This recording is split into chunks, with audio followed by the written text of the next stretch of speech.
നാളെ തൊട്ട് ഇലക്ഷൻ പ്രചരണം അങ്ങ് തുടങ്ങുകയാണ്. ഒരു ഭാര്യ എന്ന നിലയിൽ നീ വേണം മുന്നിൽ നിന്ന് നയിക്കാൻ. അത് ഞാൻ മുന്നിൽ നിന്ന് നയിക്കും. ആ. പക്ഷെ ഒരു കാര്യമുണ്ട്, എന്തോ? ഈ പ്രചരണത്തിന് വരുമ്പം എനിക്ക് ഉടുത്തൊരുങ്ങി വരാൻ ഒരു പട്ടുസാരി ഇല്ല. പട്ടുസാരി ഉടുത്തോണ്ടാണ് പ്രചാരണത്തിന് പോണത്. പിന്നെ പട്ടുസാരി ഉടുത്തോണ്ട് പോയി കഴിഞ്ഞാൽ നമുക്ക് സിമ്പതി കിട്ടത്തില്ല. സിമ്പതി കിട്ടൂല. സിമ്പതിക്ക് വേണ്ടിട്ടാണ് വോട്ട് തണ്ടാനല്ലേ പോണത്. അയ്യോ, സിമ്പതിയാണ് ഈ വോട്ടായി മാറുന്നത്. അതുകൊണ്ട് പട്ടുസാരി ഒന്നും ഉടുക്കരുത്. വേണ്ടേ, അമ്മയുടെ പഴയ സാരി അടുക്കളയിൽ ഇരിപ്പുണ്ട്. അതൊക്കെ എടുത്ത് ഉടുത്തിട്ട് വേണം നാളെ നമുക്ക് ജനങ്ങളുടെ ഇടയിലേക്ക് ഇറങ്ങാൻ. അത് ഞാൻ ഉടുക്കാം, പക്ഷെ എനിക്ക് പട്ടുസാരി വേണം.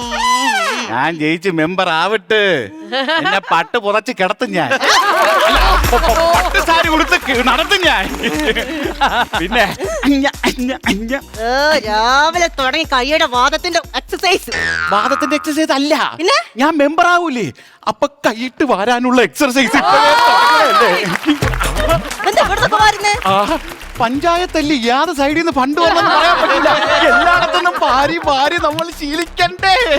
ഇങ്ങനെ ഫണ്ട് വാങ്ങിച്ചു കഴിഞ്ഞാ നിനക്ക് പുതിയ സാരി, പുതിയ വണ്ടി, പുതിയ വീട്, എനിക്ക് പുതിയൊരു ഭാര്യ.